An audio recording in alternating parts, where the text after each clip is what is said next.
Good morning, everyone. Good morning.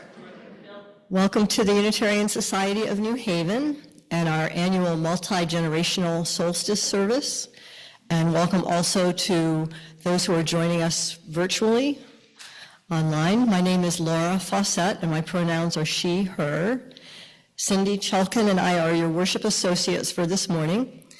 And today, as we celebrate the year's longest night and shortest day, we will lean into the question of who and what thrives in darkness. And we ask you to lean into that question along with us. But before we lean too far in, we have a couple of reminders.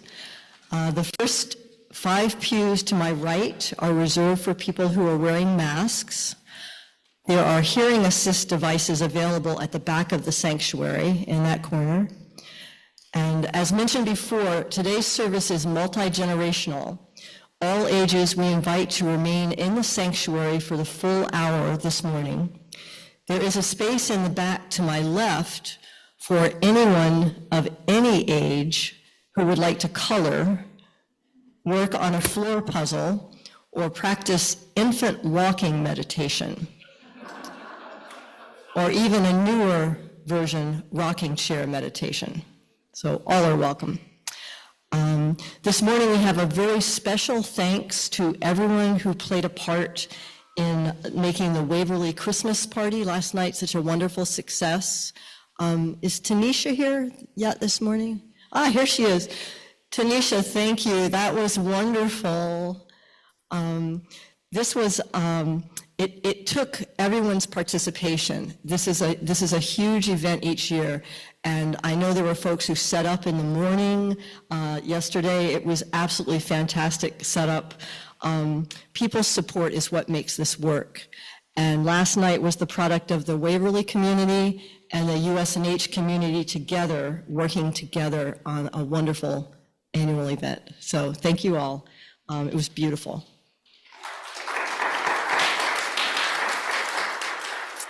So 2 last announcements. One, each week we collect an offering for the ministries of this congregation. Ushers will have collection plates near the exits after today's service. Please give generously. And as always, you can also text or mail a donation. See your order of service for details. Finally, on January 5th, we have a special service called the Question Box Service.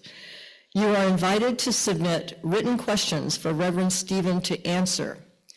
He won't see them until they are read in the service. Please send the questions. They can be about USNH, about Unitarian Universalism, or about life, the universe, and everything. Capital L, capital U, capital E. Send them to office@usnh.org over the next 2 weeks. And on January 5th, Stephen will wholly and completely answer them. And as we know, with Stephen's punster humor, wholly here is spelled W-H-O-L-L-Y. Okay. And now let's take a moment to greet each other.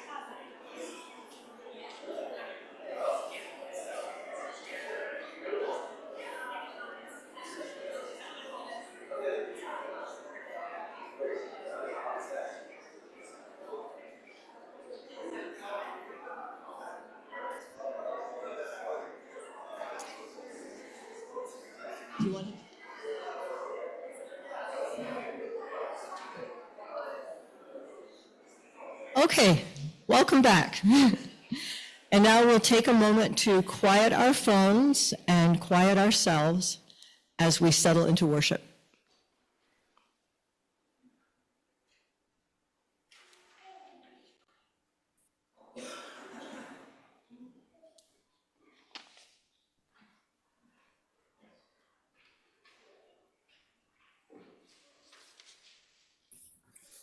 Who and what thrives in the darkness?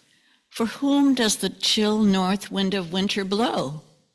As many times as we've been told this is a time of stillness, of death or inaction, have we truly taken the time to observe for whom the opposite is true?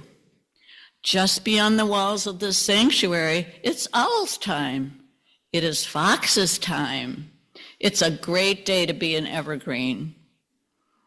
We are blessed in this place to have vibrant pine boughs and laurel leaves that flourish and shine in contrast to gray days and winter storms. So just as Unitarian minister Charles Fawcett brought to New England the German pagan tradition of bringing an evergreen indoors to celebrate the season in 1832, we light the chalice at the center of our labyrinth with words from Ernst Anschutz, who wrote of the evergreen fir tree, O Tannenbaum, you bear a joyful message that faith and hope shall ever bloom to bring us light in winter's gloom. O Tannenbaum, you bear a joyful message, and so our chalice is lit. Please rise in body or spirit as we sing hymn number 1063 in your teal hymnal, Winter Solstice Chant.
Young Benny lost his sight at the age of 1. For the next 16 years, he lived in darkness. No one expected Benny to be a happy child and then adolescent, but he was somehow full of joy, ready to spread that joy to anyone who was open to receiving it. No one expected Benny to learn to read or write, but he mastered Braille by the age of 9. No one expected him to work a regular job in his community, which was a mining community in Pennsylvania. No one, that is, except for his brother Tom, who laughed with him daily, got him to and from school right through graduation, and then brought Benny with him, shoulder to shoulder, to apply for jobs in the Dryden mine. The foreman quickly hired Tom, judging him to be strong, possessed of exactly the qualities that you need to do that kind of work.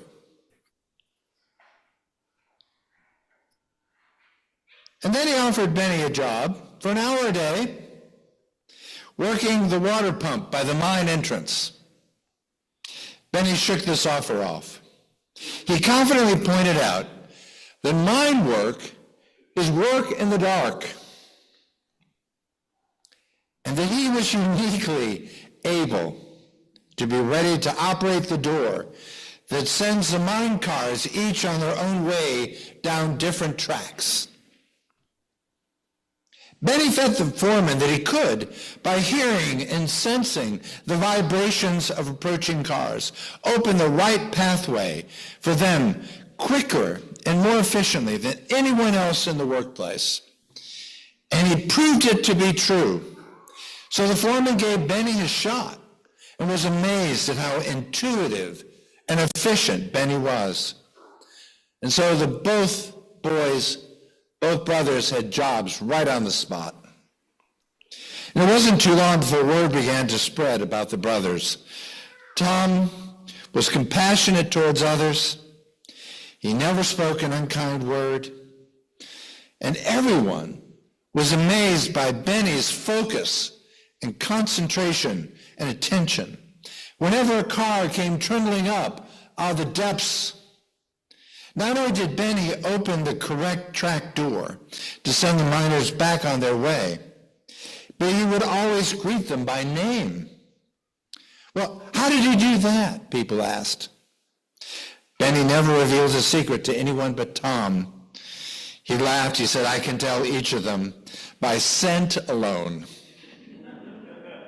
One winter evening, over a shared meal, well, the miners mentioned hearing of a doctor down in Philadelphia who was performing miracle operations on the blind. And according to the miner, the operation was simple, quick, but it cost a pretty penny. Tom and Benny were not really the type to build hope on the foundation of one man's hearsay, but they heard of this mythical doctor again and again. It seemed that every miner up in Dryden was rushing to tell them about this Philadelphia miracle worker. So Tom and Benny decided to start saving. Now, miner salaries have never been large. And few miners, in fact, even ever retired. But penny by penny, dollar by dollar, day by day, Ben and Tom managed to save enough for a trip to Philadelphia to find this doctor. And when they arrived at the train station, they asked everyone they met in the streets, but no one seemed to know who this doctor was. And so over 3 days, the word began to spread even in the large city of Philadelphia about the two brothers. It seemed that everyone wanted to track down this doctor who would make Benny's dream come true. But then they heard the news. The miners up in Dryden were on strike. They were demanding safer conditions and higher pay. So Tom and Benny hurried back home. But as they realized with Christmas approaching, they'd have to use virtually all the money that they had saved for Benny's operation to buy food for themselves and for others, to keep their houses heated, and for a few simple presents. But Benny, in his usual cheerful way, assured Tom that it would make him much happier to help others than a phantom operation by a phantom doctor. Weeks later, as the cold swirled and the darkness found every nook and cranny of the miners' lives, the strike finally ended and everyone returned to work. But the very first day back, an even greater disaster struck. Benny had barely set up at his station, and only 5 or 6 cars had gone out and down into the mines when he felt a sudden sense of unease and distress. It was as though the mine around him was speaking. And since he could not see, he could hear, and he even felt in his bones a kind of creaking of the earth around him. And a voice within him sounded an alarm. The mine was about to collapse. So Benny rang the alarm and called all the cars back. And all but one returned. Every miner scrambled and ran, escaping out into the chilly air.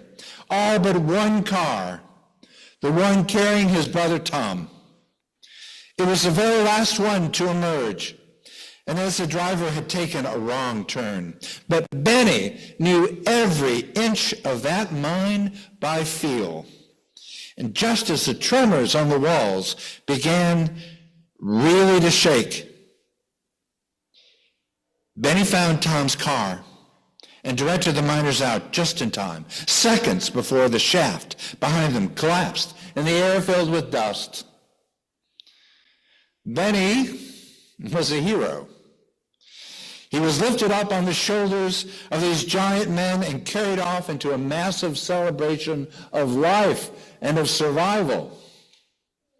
And it is said that in the midst of the celebration, Benny muttered to his grateful brother, Tom, "How beautiful the darkness is, and how well it shows us the way to the light." And now the song, the Dryden Mine.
Yes, indeed, Comma. This is a good day to stay inside.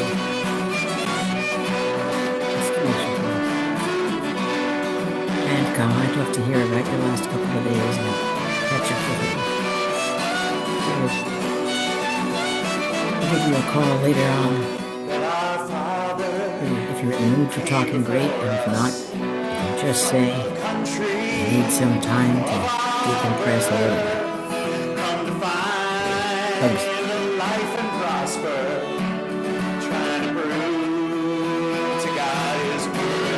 Just a second, really don't think about it.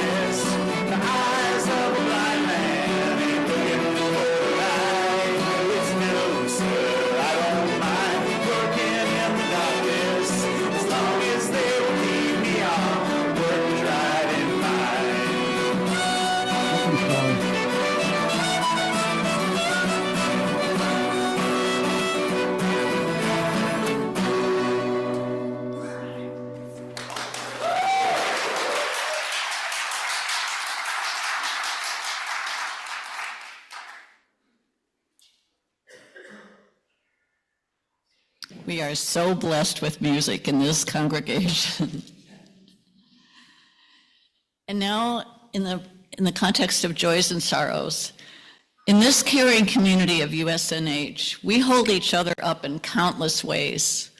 Our joys are shared and celebrated, our sorrows made a bit lighter as we help carry them for one another. From the book of Joys and Sorrows, Mary Heron writes that she had surgery on her ankle on Friday, and she welcomes cards and good wishes. If any of you are experiencing a particular joy today, we invite you to come up to light a candle of symbolic celebration. And if anyone is experiencing a particular sorrow today, you are welcome to come up and place a small stone in the water to symbolically make it lighter. We also invite anyone at any time to reach out for connection with Reverend Stephen, the pastoral care team, or Robin Blunden, our new pastoral visitor. Together, we hold all of our beloved community in our hearts for all that you carry in yours.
So who thrives in this season at these times?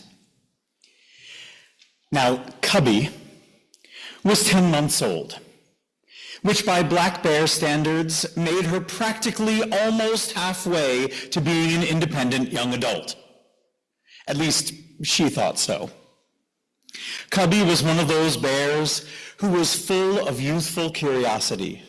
She pestered her mother with questions all the time, day and night. Her mother often sighed and wished she could just stick some beeswax in her ear and get some peace and quiet for just a few minutes. But Cubby was relentless. Why is the sky blue? Why are acorns bitter? Why do birds sing? Don't they ever just talk? Cubby's mother found the questions to be unhumanable. But the days were getting short, and the nights were getting long, and soon the great seasonal sleep would be upon them. And at last, there would be a break from all the questions. Cubby and her mother were eating all the nuts and berries and North Hampden bird seed that they could get their paws on. But still the questions came, at times one between each mouthful. When it was time to head for the den, Cubby asked, why do we need to hibernate? What would happen if we just, stayed up? My word, Cubby, of all the silly questions you could ask, how in Ursula's name did you come up with that one? Said Mom, exasperated. Well, I just want to know why. Everybody always acts like the solstice is like the end of the world or something, and I just want to know what's the big deal. Cubby, we sleep because we're tired. We sleep because the whole world sleeps. The trees, the insects, the animals, the plants, everybody hibernates. How about that? Can we go to sleep now? Everybody hibernates? Cubby echoed, wide-eyed, imagining every living thing in the world asleep all at the same time. For the first time as long as Mama Bear could remember, Cubby stopped talking. So she considered the matter closed and rolled her eyes skyward in gratitude and enjoyed the last of a pumpkin that someone had tossed out into the woods. Cubby's mouth may have been quiet, but her mind was running 1,000 kilometers an hour. You see, everybody? Even bears use the metric system. When her mom's back was turned, Cubby set out to ask around and to see if it was true that everyone sleeps in earthly peace through the winter. Cubby came across a turtle. "Excuse me, turtle," she said politely. "I was wondering, do you sleep through the winter?" "Why, yes, I do," said the turtle slowly. "In fact, I'm on my way to dig a sleep den now. See you in spring." "Whoa," muttered Cubby. "Mom must be right. A sample size of 1 can't be wrong." But just then there was a rustle in the bushes, and a hare hopped out. "Excuse me, hare, but do you sleep through the winter like I do?" "Of course not," said the hare. "Winter is the most wonderful time of the year. My coat turns white as snow, the pesky biting insects leave me alone, and most of my predators are nowhere to be found. I love this time of year."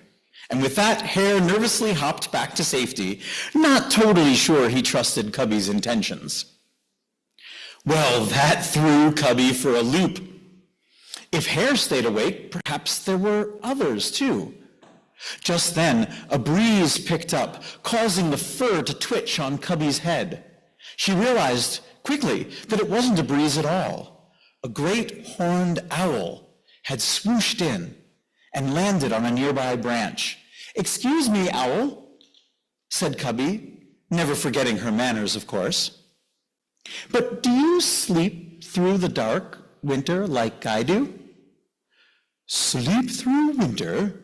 Owl repeated back, turning her head nearly 250 degrees to make eye contact.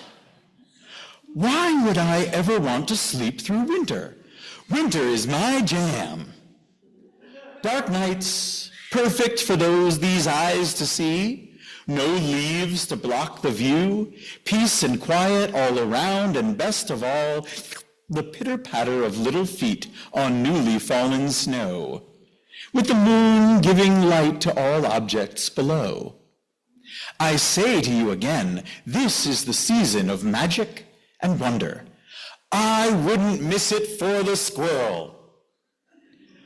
With that, Owl swooped and glided gracefully away. Well, that was it. Now Cubby was bound and determined to stay awake to see all that winter had to offer. She slunk back to the den, determined to wait until her mother fell into stillness, and then she was going to sneak out and see what every bear since the dawn of time had missed. She was so excited, she even forgot to pester her mom about not telling her the whole truth. As Mom settled in, full, content, and ready to rest her weary bare feet, she sensed that Cubby was too excited to find the stillness a mother knew that cubs need to make it through the season. Cubby, what's wrong? It's time to hibernate, but you're shaking like the last leaf on a beech tree. I'm okay, Mom. Just go to sleep. I'm sure I'll follow you to dreamland shortly thereafter. Cubby, I get the feeling you're hiding something from me. Oh, goodness, how Mom always knew was another mystery, perhaps for another day. No, Mom, I swear it's nothing. Why don't you just go ahead and hibernate? I swear I'll be along after you. Now, Mom, who had the wisdom of seasons past and prior cub adolescence, figured it would be better to just let her daughter talk it out. Sure enough, Cubby finally couldn't contain herself. Okay, fine. You see, I went out to ask everybody the whole truth about hibernation that you had told me about, but at first it seemed legit and everything, but then I met a hare and I met an owl, and they said that this is the most wonderful time of the year, and it's magic and luminous and all that stuff, and you know, no bugs bite, and there's like pitter-patter of little feet on moonlit snow, and last week I overheard on a gas station TV over there on Whitney Avenue that this was the season of big discounts and something called doorbusters. And I just want to stay up late until you close your eyes, and I was going to check out a little bit. But after all of that, Cubby's eyes slowly slipped down and closed, not to open again until late March, when she would surely start in with the questions again. Or maybe she would wake up in that, broody phase. Only time would tell. In the meantime, the den door frosted over. A curious hare hopped close and sniffed the air, and danced a safe for now jig. An owl glided by, deep in profound enjoyment, and the cycle of seasons and lives lived continued apace.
My first duty is to invite each and all of you and friends and family to our Christmas Eve celebration at 5:30 on Tuesday night. And if you can't come, if you're going to be hibernating, I don't know, and if you're going to be traveling, we invoked a sense of safety and travel safely and come home to us here at Unitarian Society. Last year we put a lot of candles up front. We have the labyrinth. We had a new Yule log, which looks very nice up here, and Kwanzaa candles and Hanukkah candles. And so we centered everything on the idea that the light shines in the darkness, and the darkness shall not overcome it. But this year, we're going the opposite way.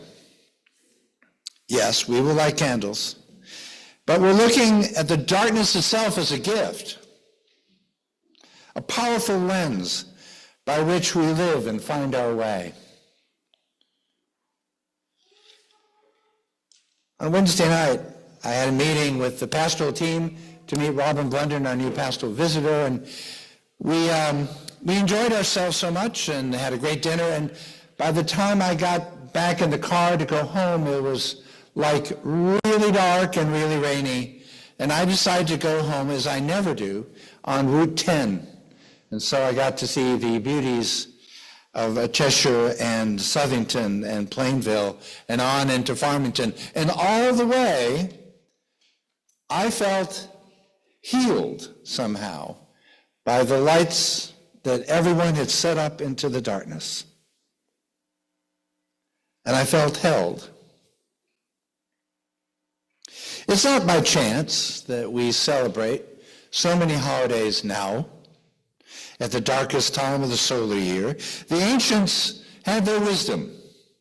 They understood not just the course of the stars above and the seasons, but of the human heart. They knew the rolling of time and the progressions of the stars and the transit of the year. And as the year comes to darkness, we may reflect when darkness is in our lives. And all that's true.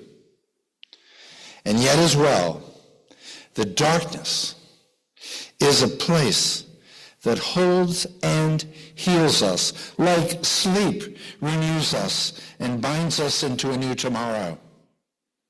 And as we nestle within this reality of our daily lives, we learn a truth that is threaded through all of nature. There's a brand new book called Night Magic by Leanne Hearn. It's called Adventures Among Glowworms, Moon Gardens, and Other Marvels of the Dark.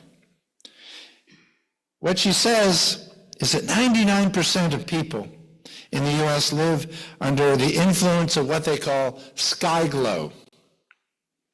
It is diffuse artificial brightening of the night sky and does weird things to all creatures, and some of us too.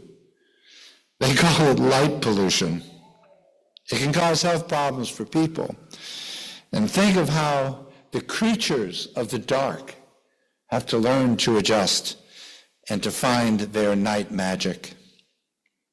Many years ago, my associate minister, Rosemary Lloyd, along with Tim House, my intern, came to me and said, "Stephen, I think it's time in downtown Boston that we have a solstice service that's for everyone.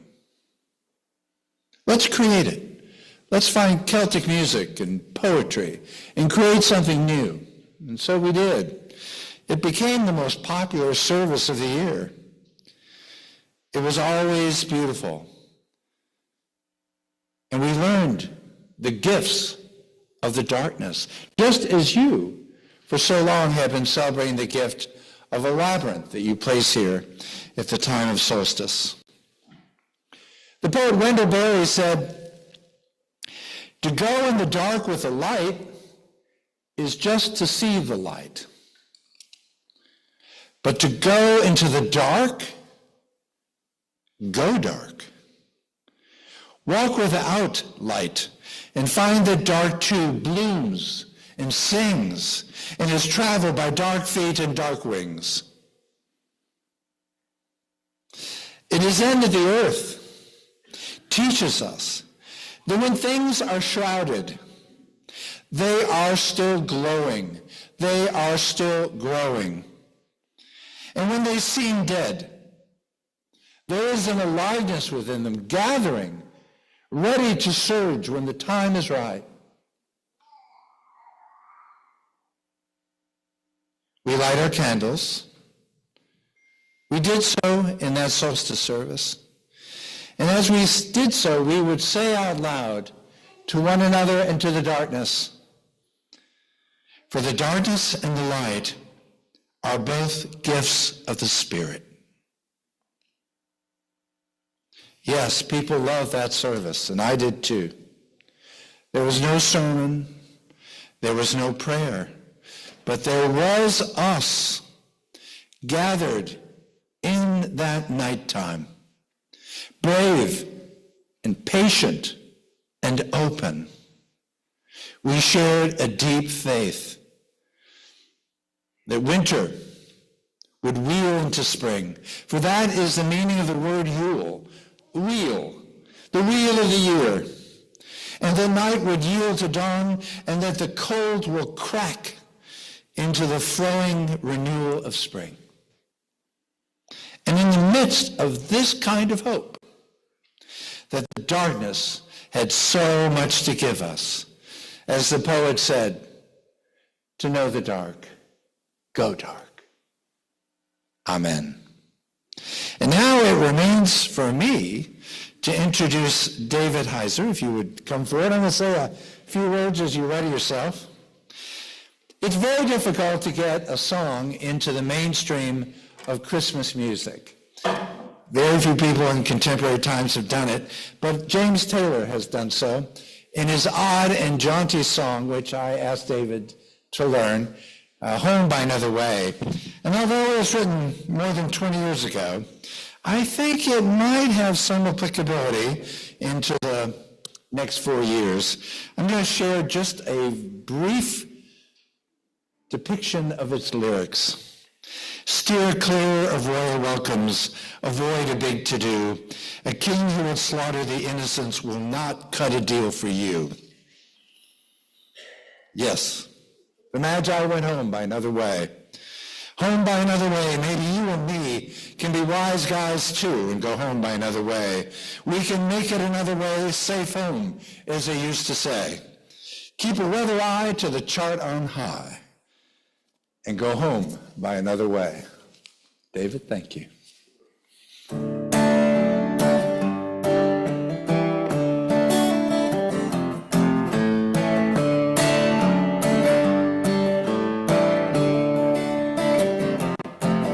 Those magic men, the Magi, some people call them wise, or Oriental, even caves. Well, anyway, those guys, they visited with Jesus. They sure enjoyed their stay. Then warned in a dream of King Herod's scheme, they went home by another way. Yes, they went home by another way. Home by another way. Maybe me and you can be wise guys too and go home by another way. We can make it another way. Safe home, as they used to say. Keep a weather eye on the chart on high and go home another way.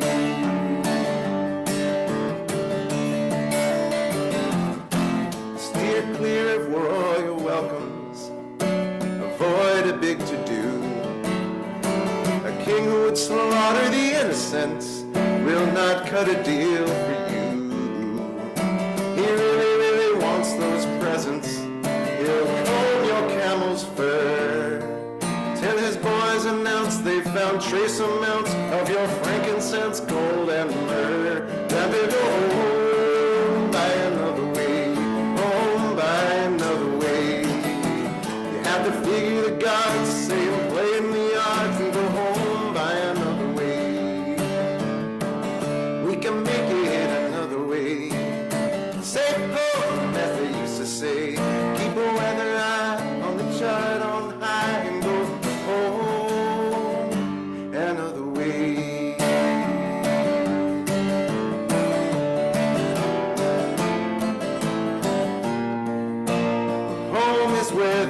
want you now. You can more or less assume that you'll be welcomed in the end. Mustn't let King Herod haunt you so, or fantasize his features when you're looking at a friend. Well, it pleasures me to be here and to sing this song tonight, to tell me that life is a miracle, and I figured that they're right. Herod's always out there, he's got our cards on file. It's a lead pipe cinch, if we give an inch, he will tell us he will take a mile. It's best to go home by another way, home by another way. We got this far through a lucky star, but tomorrow is another day. We can make it another way. Say home, as they used to say, keep a weather eye to the chart on high, go home another way.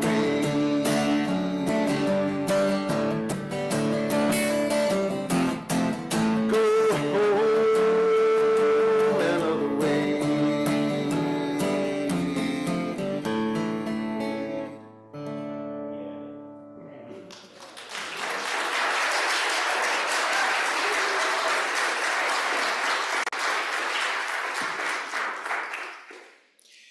For years, we here at USNH have marked the winter solstice by setting up a labyrinth here on the chancel. The labyrinth is in the shape of a spiral, reflecting both the cycle of seasons, which resemble but never repeat seasons that have already gone by, and the shape of so many life forms marking growth and change.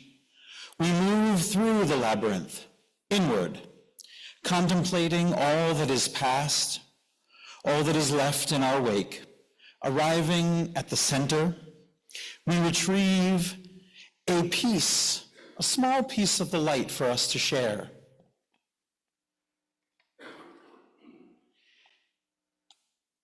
And then we follow the path gracefully outward, leaving our light along the way, knowing that the labyrinth has no walls, has no set endpoint, just a path for darkness and light, for life, for an ever-expanding universe, and an ever-expanding understanding of who we are and how we fit into the larger labyrinth of space and time.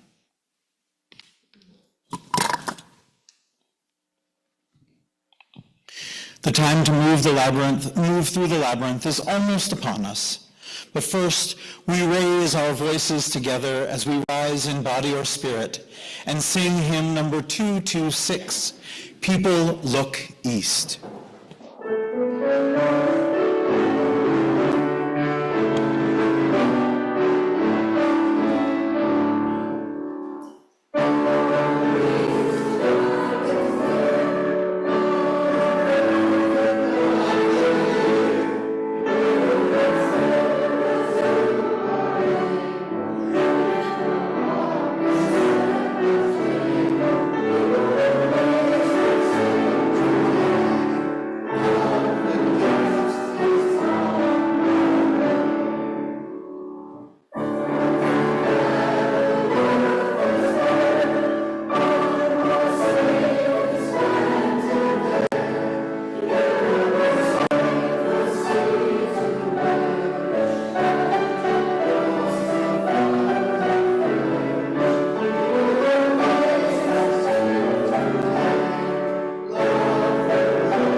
This brings our time together in worship to a close, though today we leave the chalice and the lights lit as a beacon to ourselves and to all who may see it.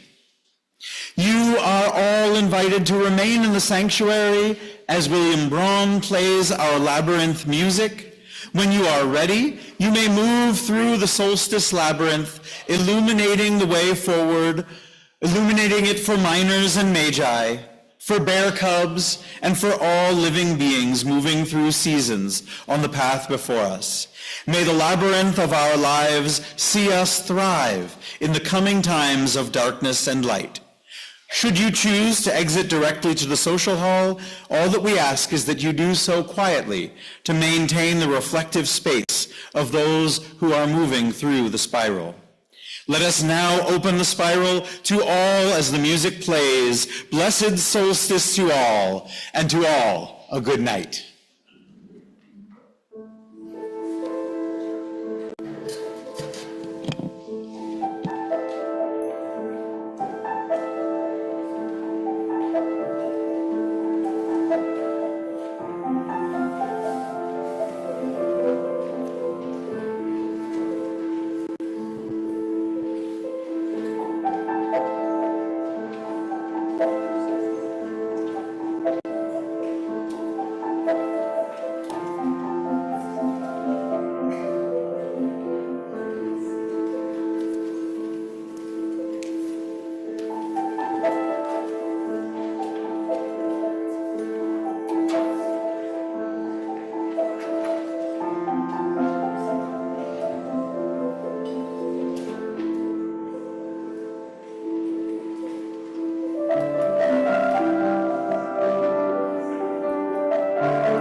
Happy solstice.